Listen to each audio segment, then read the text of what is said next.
안녕하세요. 오늘도 사연살롱을 찾아주셔서 감사합니다. 결혼 5년차 여성입니다. 지난주에 저희 엄마 49제를 지냈어요.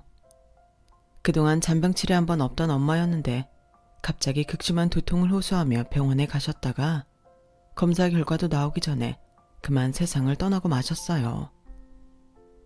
사후 알게 된 엄마의 병명은 악성 뇌종양이었어요. 선생님 말로는 이미 손 쓸 수 없을 정도로 진행이 돼서 당장 어떻게 돼도 이상하지 않을 상태였다고 하더군요. 검사 결과를 전해 듣고 나니 문득 그런 생각이 들더라고요. 엄마의 죽음은 지극히도 엄마를 닮았다는 사실이요. 남한테 신세 지는 걸 지독히도 싫어했던 엄마는 아무리 힘든 순간에도 참고 버티며 살아오셨어요. 남편도 없이 어린 딸을 키우고 살면서 힘든 일이 한두 번이었겠어요.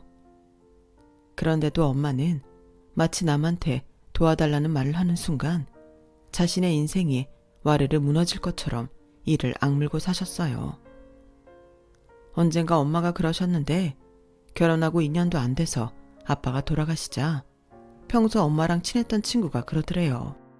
남편 상 치른 지 얼마 안 된 너한테 이런 말 하는 거 잔인하게 들릴지 모르겠지만 우리 이제 거리를 좀 갖는 게 좋을 것 같아. 솔직히 난 그렇다.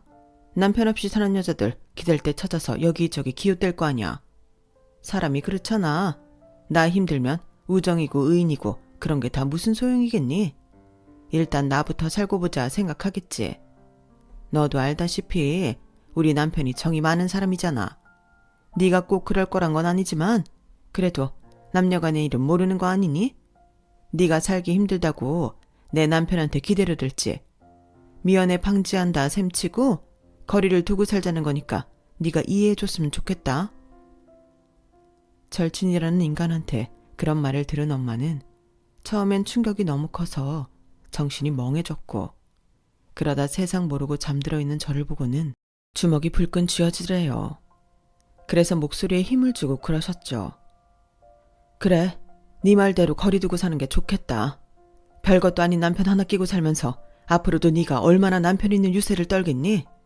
네 남편 10트럭을 갖다 줘도 내 남편 손톱 하나랑도 안 바꿀 내가 의부증에 걸려 친구고 뭐고 없이 미쳐 날뛰는 널 보는 것도 가찮고 말이야. 자경아, 정신 차려. 네 눈에나 네 남편이 정 많고 좋은 사람이지 내 눈엔 절대 아니거든. 뭐 네 말대로 네 남편이 정이 많아서 치마만 두른 여자라면 누구든 껄떡대는지는 모르겠다만 난 그렇게 싼티나는 인간이랑 싸잡혀서 내 인생에 오점 남기고 싶지는 않다. 큰 결심해줘서 고마워. 안 그래도 내 입으로 먼저 그만 보자는 말하기 힘들었는데 네 덕에 한시름 놨다. 그날 엄마는 20년 지기 친구랑 절교를 하면서 다짐을 했대요. 남편 없는 여자라고 주위에 손가락질 받지 않도록 남한테 의지하지 않고 스스로 독하게 살아야겠다고요. 그래야 하나뿐인 딸 앞에서 당당할 수 있을 거라고요. 그렇게 다짐을 한 엄마는 아기 살결처럼 부드럽던 손에 굳은 살이 덕지덕지 박히도록 억척스럽게도 일을 하며 저를 키우셨어요. 자라면서 엄마가 우는 모습은 단 한 번도 볼 수 없었을 정도로 엄마는 세상 누구보다 강한 분이셨어요. 그런 엄마를 보고 자란 저 역시 남한테 의지하기보다는 뭐든 내 손으로 직접 이루어야 직성이 풀리는 성격으로 자라났죠. 넌 여자니까, 넌 힘이 약하니까 같은 말들은 개나 줘버리라는 식으로 남학생 못지않게 힘쓰는 일도 마다 않고 지냈어요. 그래서 제가 속해 있던 동아리 사람들은 저를 두고 작은 거인이라고 불렀죠. 제가 얼굴 곱상한 천상 여자처럼 보이지? 절대 아니야. 팔씨름도 남자한테 이겨먹는 애라니까. 얼마나 독종인지 몰라. 나중에 누가 쟤를 데려갈지 그 남자 앞날이 훤하다. 남자 선배들은 술자리를 가질 때마다 이런 말로 저를 조롱했지만 맨정신에는 제 앞에서 입도 뻥끗 못했어요. 팔씨름은 물론 제가 태권도 유잔다였던 탓에 주먹으로도 저한테 상대가 안 됐거든요. 새학기가 되자 신입생이 들어오면서 저희 동아리에도 신입이 들어왔어요. 그중에는 재수를 해서 저랑 동갑인 신입생도 있었어요. 키도 크고 몸도 좋아서 힘으로는 누구한테도 안 밀릴 것처럼 보였죠. 그러자 남자 선배 몇몇이 저랑 팔씨름을 해보라고 바람을 잡더라고요. 그러자 신입이 대뜸 쪽팔리게 여자랑 팔씨름을 하라고요? 이러지 않겠어요. 그 말에 자존심이 팍 상한 저는 당장 한판 붙어보자고 나섰죠. 그렇게 통성명도 하기 전에 팔씨름부터 하게 되었는데 테이블에 마주 앉아 손을 딱 잡아보니 알겠더라고요. 내가 지겠다는 걸요. 악력이 장난이 아닌 거예요. 그리고는 순식간에 제 손목이 훅 넘어가 버렸죠. 남자 선배들은 신입의 첫 승에 자기 일처럼 기뻐하더군요. 축구 대표팀이 월드컵 16강에 오른 것처럼 미친놈들처럼 발광하며 날뛰는데 그 꼴을 보니 기분이 더 상했어요. 오히려 첫 승을 따낸 신입은 난처한 표정이더라고요.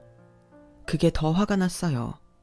이겼으면 당당하게 좋아하든가 왜 내 눈치를 보냐 이거죠. 그러면서도 머릿속으로는 다음 판을 해보나 마나 질 게 뻔한데 꼭 해야 하나 싶더라고요. 그래도 이대로 포기하자니 자존심이 허락치 않아서 끝까지 해보기로 했어요. 그렇게 두 번째 판이 시작됐는데 이게 좀 이상한 거예요. 이전 판만 해도 바위처럼 꿈쩍도 않던 신입의 손목이 지가 알아서 휙 돌아가더니 그대로 바닥으로 떨어지더라고요. 그래놓고는 지도 민망했는지 그러는 거예요. 와, 희주 선배님 힘이 장난 아니시네요. 아까 제가 이긴 건 정말 운이 좋았던 것 같아요. 저 기권하겠습니다. 그 말에 남자 선배들은 무척이나 아쉬워하며 한 판 더 해보라고 권유했지만 신입은 한사코 거절을 했어요. 그리고는 제 눈을 피해 슬금슬금 동아리방을 나가더라고요. 거기서 너 일부러 그랬지? 왜? 내가 너한테 상대도 안 돼서 재미없어졌냐? 그래서 이러는 거야?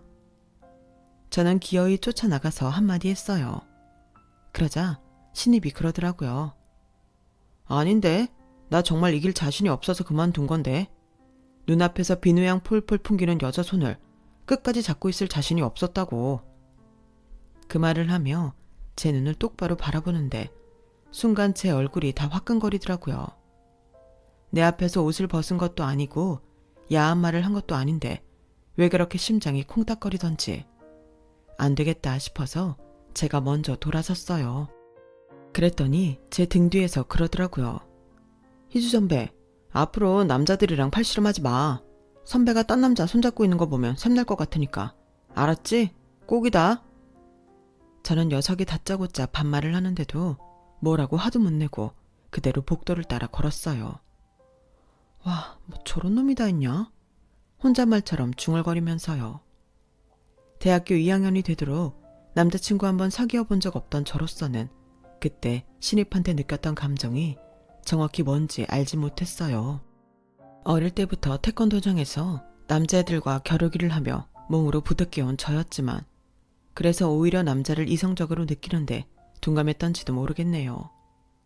그런 저를 뒤흔든 게 바로 신입이었어요. 이후에도 신입은 저랑 있을 때면 을에 반말을 했고 별거 아닌 말로 제 얼굴을 달아오르게 했지만 그 이상 선은 넘지 않았어요. 제 머리로는 이게 도대체 무슨 사이인지 모르겠어서 친구한테 조언을 구했더니 신입이 제게 마음이 있는 거라고 하더라고요. 그런데 직접적으로 사귀자는 말을 하는 것도 아니고 따로 만나자고 하는 것도 아니라서 긴가민가 할 뿐이었죠.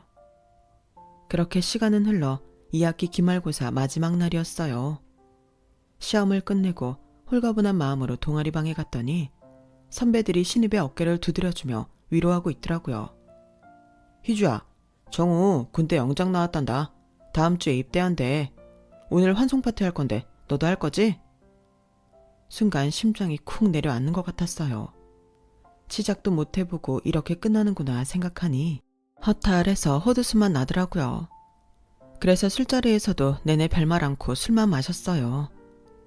맥주를 잔뜩 마신 탓에 화장실이 급했던 저는 종종걸음을 치며 화장실이 있는 옆 건물로 들어갔어요. 그렇게 볼일을 보고 나왔는데 건물 입구에 누가 서 있더라고요. 화장실 때문에 입구 문은 열어놓았지만 건물 내 불은 다 꺼져 있던 터라 입구에 서 있는 사람 얼굴은 보이지 않았어요. 제 발소리에 사람이 계단을 걸어 내려오는 걸 분명히 알았을 텐데 고개 한번 안 돌리더라고요. 순간 손에 땀이 났어요. 제가 아무리 태권도 유단자이긴 해도 술까지 잔뜩 마신 데다가 온전히 발을 뻗을 공간도 안 되는 상황에 상대가 흉기라도 들고 있다면 꼼짝없이 당하게 될 테니까요. 그래서 발걸음을 멈추고 상대가 건물을 나가기를 기다렸어요. 그런데 희주 선배, 나 여기서 언제까지 기다려야 돼? 할 말 있어. 내려와봐. 그제야 안도의 한숨을 쉰 저는 계단을 따라 내려왔어요. 설마 쫄았던 거야? 천하의 윤희주가? 우리 희주도 여자는 여자구나. 뭐? 이 자식이 어디다 대고 우리 희주래. 너 군대 간다고 선배 앞에서 너무 막 나가는 거 아니야? 아, 군대만 아니면 내 손에 어디 한 군데 쥐어 터진 건데. 너 운 좋은 줄 알아라. 그리고 몸 조심하고 잘 다녀와. 뭐야, 면회 한번 안 올 사람처럼. 면회 올 거지? 나 기다린다. 그러거나 말거나. 말은 그렇게 했지만 신입이 자대 배치받고 처음 면회를 갔던 사람이 저였어요. 다짜고짜 전화를 해서는 면회 오라고 하더라고요. 저는 그냥 가벼운 마음으로 치킨을 사들고 갔는데 막상 가보니 제가 첫 면회였더라고요. 대개는 부모님이나 여자친구를 부르는데 신입이 저를 불렀던 거예요. 그러면서 첫 면회자로 저를 선택해 준 걸 고맙게 생각하라느니 못 본 사이 피부가 까칠해졌다느니 하면서 PX에서 산 화장품을 주더라고요. 서로 투덕대며 떠들다 보니 면회 시간이 끝나서 신입을 뒤로하고 부대를 나왔어요. 그런데 나도 모르게 울컥한 거예요. 따지고 보면 우리는 아무 사이도 아닌데 말이죠. 그 후로도 저는 시간이 날 때마다, 아니, 일부러 시간을 내서 신입 면회를 다녔어요. 서로 간에 사귀자는 말은 없었지만 신입의 부대원들은 저를 신입 여자친구라고 알고 있었고 저도 신입도 그 말을 부정하지 않았어요. 그렇게 얼렁뚱땅 연인이 된 우리는 신입이 제대를 하고 대학을 졸업할 때까지도 관계가 이어졌어요. 이제는 둘 다 어엿한 직장인이라서 학생 때보다는 씀씀이도 나아졌지만 이상하게 용돈은 늘 쪼들리곤 했어요. 그건 바로 우리의 데이트 패턴 때문이었죠. 남자친구가 나름 미식가여서 만날 때마다 맛집을 찾아다니다 보니 별로 하는 거 없이 밥 한 끼 먹고 헤어지는데도 돈이 꽤 들더라고요. 그래서 생각도 못해 데이트 식비 좀 줄일까 하는 마음에 남자친구 집에 반찬거리를 싸들고 가서 음식을 해먹었어요. 그랬더니 제가 만든 음식이 입에 맞았는지 그러더라고요. 야, 너 음식 솜씨가 장난이 아닌데? 딸은 엄마 음식 솜씨 담는다는데 어머님도 솜씨가 좋으신가 봐. 당연하지. 우리 엄마가 식당 경력이 몇 년인데 동네에서 맛집으로 소문났다고. 그래? 그럼 언제 인사도 드릴 겸 어머니 식당에 갈까? 남자친구는 그저 맛있는 밥 한 끼 먹으러 오겠다는 얘기였을 테지만 저는 그 말에 설렜어요. 왜? 밥 먹으러? 아니, 결혼 승낙 받으러. 나 다음 달이면 적금 만기거든. 물론 은행 대출도 받아야겠지만 그래도 지금 상황이면 집도 마련할 수 있을 것 같아. 오래 기다려줘서 고마워. 매번 결혼 얘기가 나올 때마다 구렁이 담 넘어가듯 슬쩍 넘기던 사람이라서 결혼 생각은 없는 줄 알았는데 나름의 계획을 가지고 있었더라고요. 그날 우리는 서로의 접근 금액을 오픈하고 우리 상황에 가능한 신혼집과 결혼식 규모에 대해 얘기했어요. 그리고 며칠 뒤 남자친구를 데리고 저희 엄마가 하시는 식당으로 갔어요.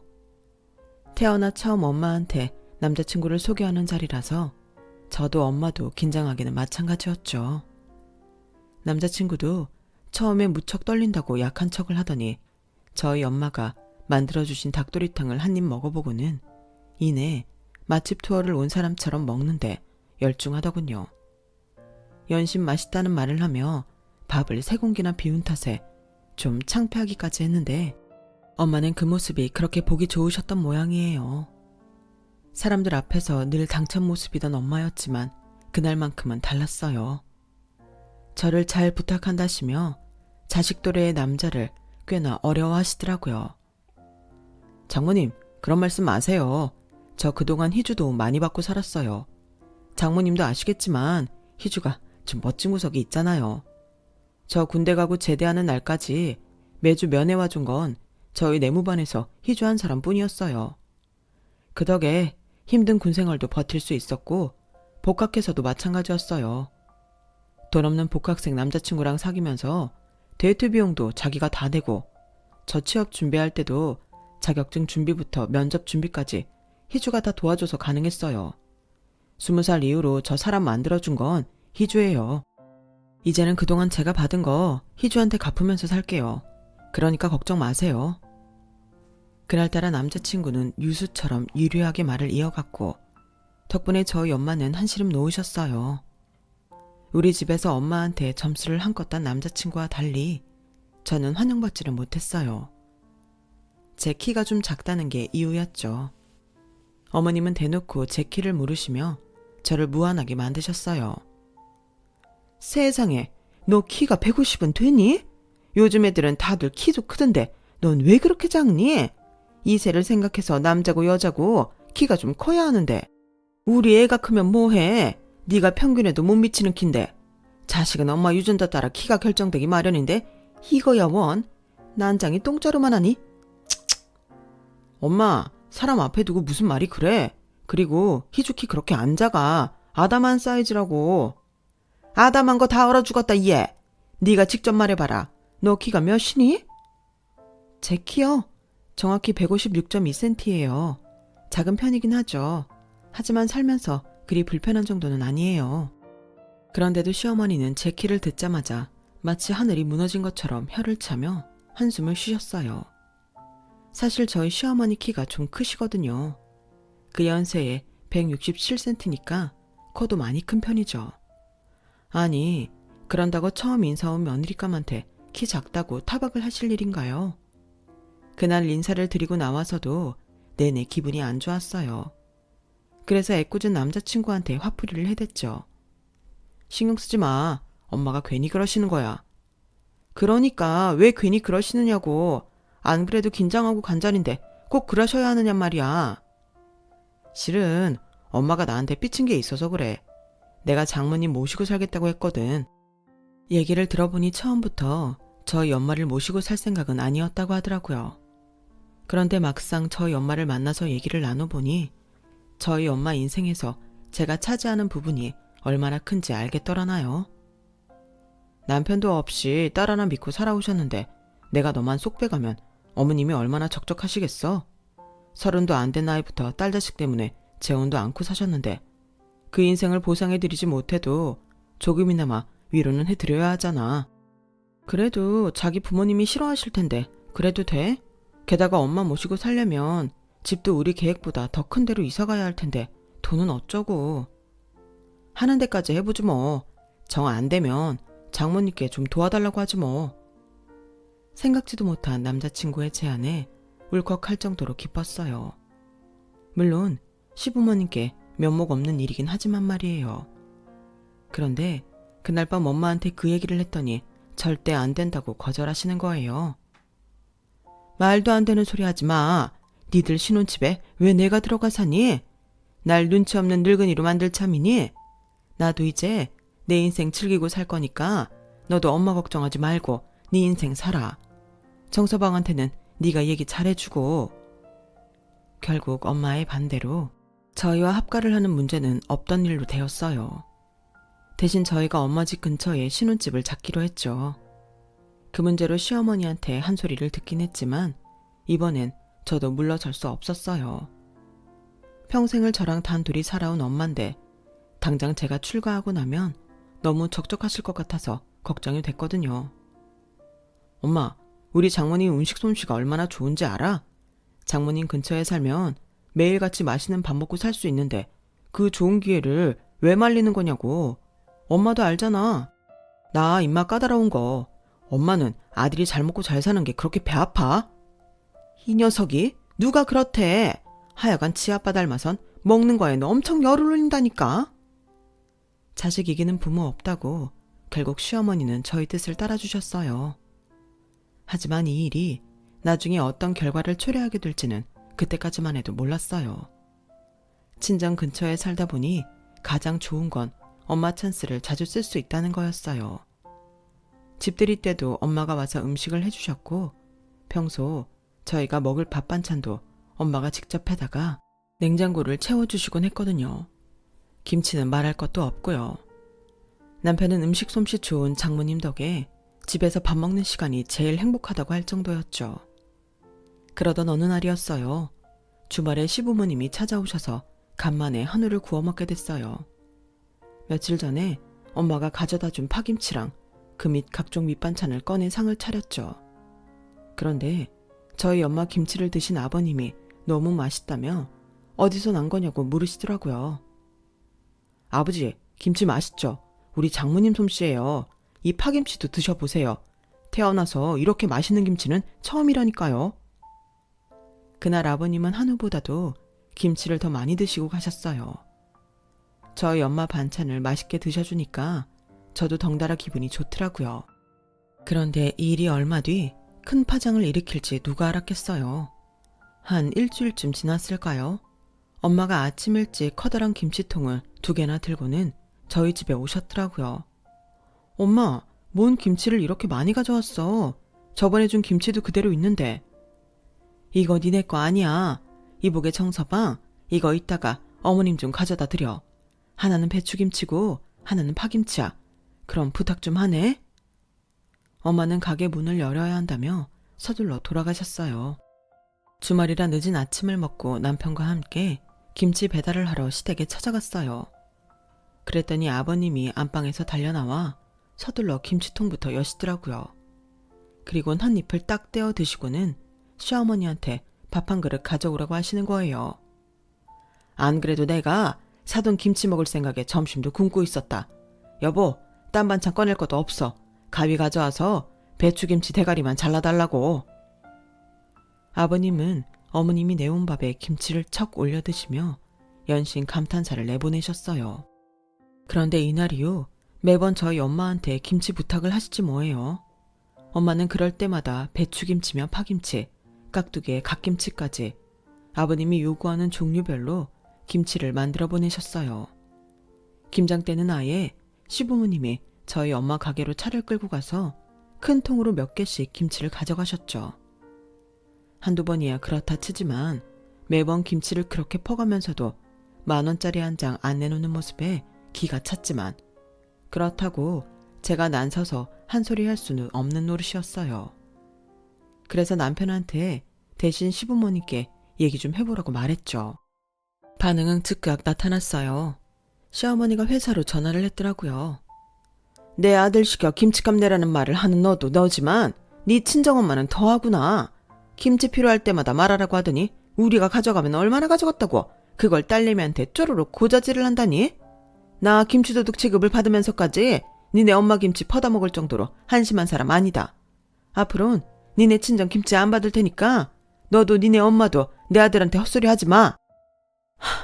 기껏 공짜로 김치 퍼다 먹고 오히려 큰 소리 치는 꼴이라니 어쩌면 사람이 이렇게 염치가 없을까요? 그런데 말은 이렇게 해놓고는 구질구질하게 다른 방법으로 사람 엿먹이지 뭐예요? 공짜김치 안 가져다 먹는다고 한 말이 무색할 정도로 아버님은 하루가 멀다 하고 저희 엄마 가게에 찾아오셨어요.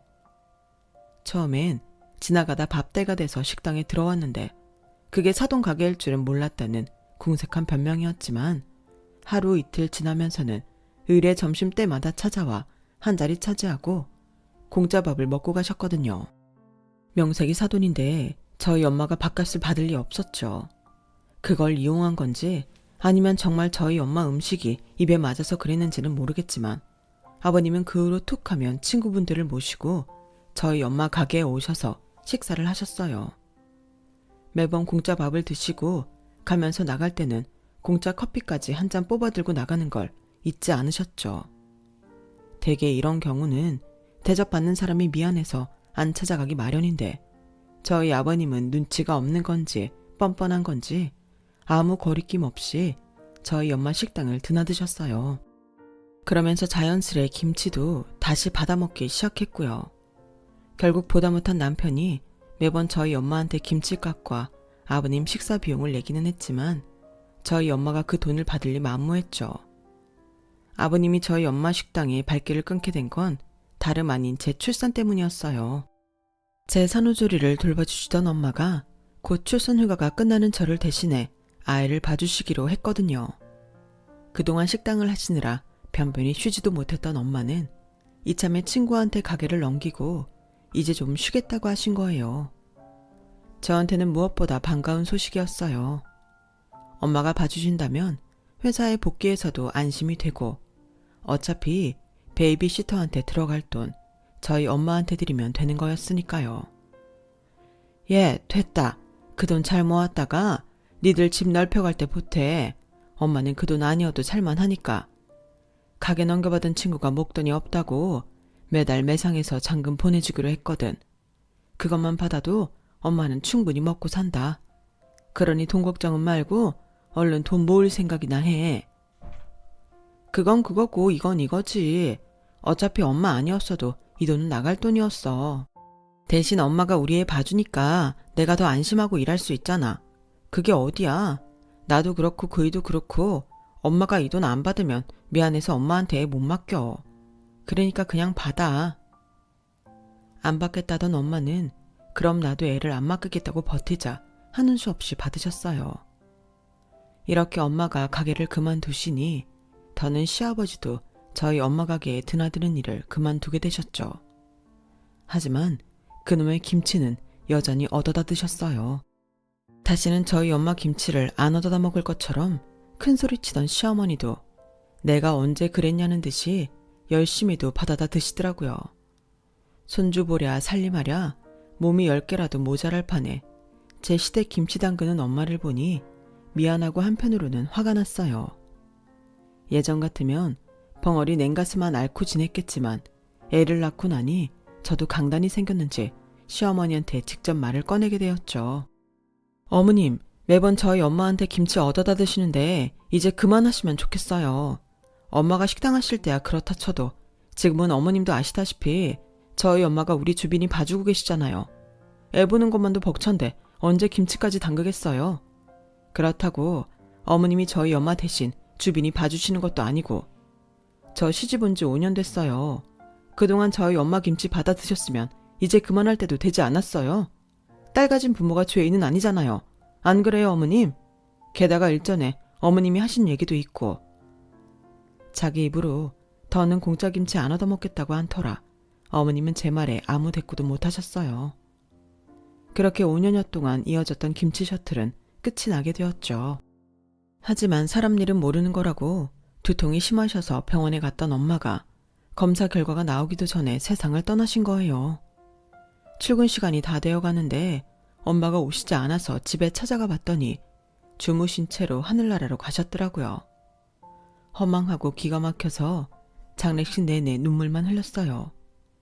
밥은커녕 물도 한 모금 못 넘기겠더라고요. 일 그만두고 쉬시는 엄마한테 끝까지 손주 육아까지 떠넘긴 게 마음에 걸려서 더 그랬던 것 같아요. 그런데 그때는 경황이 없어서 몰랐는데 저희 엄마 장례식에 저희 시부모님이 코빼기도 안 보이시더라고요. 장례 기간 동안 저희 애를 봐주시느라 그랬다고는 하지만 그래도 사돈간에 조문도 안 오는 건 너무하지 않나요? 그런데 그보다 더 황당한 일이 생긴 거예요. 장례식이 끝나고 좀처럼 마음을 추스릴 수가 없어서 엄마 집에 가서 엄마 유품을 정리하다 잠깐 잠이 들었는데 밖에서 번호키 누르는 소리가 들리더라고요. 처음엔 꿈인 줄 알았어요. 그런데 이어지는 말소리를 듣고는 이게 꿈이 아니라는 걸 알게 되었죠. 여보, 그쪽 맨 아래 칸에 있는 통 좀 꺼내봐요. 딱 보니까 그게 배추김치인 것 같네. 그냥 다 꺼내가면 되는 거 아니야. 어차피 김치 냉장고에 든 건 다 김치일 거 아니야. 그렇긴 한데 이걸 어떻게 한 번에 가져가요? 보니까 베란다에 고추장이랑 된장 항아리도 있던데 그것도 가져가야 하잖아요. 이게 다 차에 실어질까? 이럴 줄 알았으면 큰 차를 한 대 빌려오는 건데 그랬네. 이거 언제 나눠서 가져가겠어요? 무슨 소리야. 이제 사돈 김치도 이걸로 끝인데 어떻게든 가져가야지. 그나저나 이제 김치는 어쩌나? 사돈 김치에 맛들어서 다른 김치엔 손도 안 가는데. 그러니까요. 사돈이 죽고 나니 김치가 참 아쉽네. 그 말을 듣는데 속에서 천불이 나더라고요. 장례식엔 코빼기도 안 보이던 인간들이 저희 엄마 죽자마자 내 엄마 집에 김치 훔치러 와서는 한다는 소리가 고작 내 엄마의 죽음보다 당신들 김치가 아쉽다고요? 안방에서 숨죽이고 있던 저는 그대로 주방으로 나갔어요. 방에서 나온 저를 보자 시부모님은 귀신을 본 사람들처럼 소스라치게 놀라더군요. 어머 얘! 네가 왜 거기서 나오니? 그건 제가 물을 말 아닌가요? 왜 두 분이 저희 엄마 집에 계세요? 왜 우리 엄마 냉장고는 뒤지고 있냐고요? 그간 그렇게 우리 엄마 김치 퍼다 드셨으면 최소한 마지막 가는 길에 인사 정도는 하셨어야죠. 이렇게 돼서 김치 훔칠 게 아니라 그간 덕분에 잘 먹었다고 감사 인사 정도는 해야 맞는 거 아니냐고요. 두 분 참 대단하시네요. 그깟 김치가 뭐라고 인간이기를 포기하고 사시는지 저로서는 정말 이해도 안 되고 이해하고 싶지도 않네요. 아가, 네 심정은 이해가 간다면 너도 잘 생각해봐라. 사돈도 안 계신데 남는 김치는 다 어쩔 거냐? 이대로 섞일 수는 없잖아. 우린 그저 네 수고 덜어줄 요량으로다가 그래서 온 거니까 너무 속상해 말아라. 우리가 맛있게 먹어드려야 너희 어머님도 저승에서 좋아하실 거 아니니? 아버님의 얼어 죽을 김치 타령에 저는 더 우라가 치밀었어요. 그래서 아버님 손에 들린 김치통을 뺏어선 김치를 꺼내 두 분 얼굴에 집어 던졌어요. 아, 그래요? 그럼 굳이 집에까지 들고 갈 필요 없네요. 그 좋아하는 김치 집에 가져갈 거 없이 여기서 다 드세요. 배추김치도 드시고 알타리도 드시고 다 드시라고요. 순식간에 김치로 싸대기까지 맞은 시부모님은 이게 무슨 짓이냐며 호통을 치셨지만 그땐 저도 눈에 뵈는 게 없는 상황이라 고래고래 악을 쓰며 맞서 싸웠어요. 뒤늦게 시어머니 전화를 받고 달려온 남편은 김치로 난장판이 된 집을 보고는 깜짝 놀랐어요. 그리고는 바닥에 주저앉아 통곡하는 저를 달래기 시작했죠. 아버님은 담배를 뻑뻑 피우시며 며느리한테 김치 싸대기를 맞을 줄은 몰랐다며 말세라고 한탄을 하셨고, 어머님은 제가 보고 배운 게 없어서 밑바닥이 드러나는 거라며 비아냥거리셨어요. 그러자 남편이 두 분을 노려보며 말했어요. 이 사람 경험 없을 거라고 대신 장모님 집 정리해 주시겠다고 비밀번호 물으신 거 아니었어요? 아니면 정말 장모님 김치 훔치려고 오신 거예요? 그런 거냐고요? 예, 아무렴 우리가 김치 훔치자고 왔겠니? 그저 온 김에 김치 상할까 봐 들고 가자 했던 거지. 그걸 제가 곡해하곤 이 난리를 친 거 아니니? 어머님은 되도 않는 변명을 하셨어요. 퍽이나 그러셨겠네요. 애초에 장모님 장례식에도 안 오신 분들이 장모님 집 정리를 해주겠다고 해서 반신반의했는데 이게 목적이었던 거죠. 저 어머님 아버님 자식이에요. 다른 사람은 속여도 저는 못 속인다고요. 왠지 아세요? 그동안 살면서 두 분이 해온 한심하고 찌질한 모습을 누구보다 제가 잘 알기 때문이라고요. 제 처가 보고 배운 게 없다고요. 그렇게 따지면 저야말로 보고 배운 게 없는 사람 아닌가요? 부모 잃고 마음 아파하는 며느리 심정은 아랑곳 않고 자기 입에 들어갈 그깟 김치 쪼가리에 정신 팔려서 도둑질이나 하는 파렴치한들 밑에서 제가 뭘 보고 배웠겠냐고요. 창피한 줄을 아세요. 적어도 두 분이 인간이라면 모든 걸 제 아내 탓으로 돌리기 전에 본인 스스로 반성하시라고요. 저요, 오늘 이 시간 이후로 두 분 자식 노릇 그만할 생각입니다. 내 아이한테 떳떳한 부모가 되기 위해서라도 두 분 자식 그만할 거라고요. 그러니 당장 이 집에서 나가주세요. 남편은 시부모님을 내쫓고 바닥에 내던져진 김치를 치우기 시작했어요. 바닥에 뒹굴어 더러워진 김치 외에 온전히 남아있는 김치들은 김치 냉장고에 넣으며 그러더군요. 장모님이 남겨주신 마지막 김치니까 아무도 주지 말고 엄마 생각 날 때마다 조금씩 꺼내 먹으라고요. 이 김치 다 먹고 나면 그래도 장모님을 보내드릴 마음의 준비가 되지 않겠냐고 말이죠. 서둘러 잊으려고 애쓰지 말고 천천히 마음에서 준비가 될 때까지 충분히 그리워하고 슬퍼하라고 말이에요. 그 말에 남편을 끌어안고 한참을 울었습니다. 그 일 이후로 시댁과는 연락을 끊고 살고 있어요. 아버님과 어머님이 손주가 보고 싶으시다며 주말에 집까지 찾아와 배를 누르고 문 밖에서 싹싹 빌며 애원하셨지만 남편은 문을 열어주지 않았어요. 아무리 가족이라도 일방적으로 상처만 주는 사람이라면 연을 끊고 사는 것도 방법이라고 하면서요. 엄마 사직 구제가 끝난 지금 여전히 저는 엄마를 떠나보지 못했지만 엄마 김치가 바닥을 드러낼 때쯤 되면 지금보다는 마음이 가벼워지지 않을까 생각해요. 비록 엄마는 떠나셨지만 제 곁에는 사랑하는 남편과 아이가 있으니까 저도 힘내서 열심히 살아보려고 합니다. 쓰다 보니 엄마가 그리워지네요. 제 사연을 들어주셔서 감사합니다. 항상 건강 조심하시고 행복하세요. 여러분, 사연 댓글에 응원과 현명한 조언 부탁드려요. 좋아요와 구독은 저에게 큰 힘이 됩니다. 오늘도 좋은 일 가득하세요.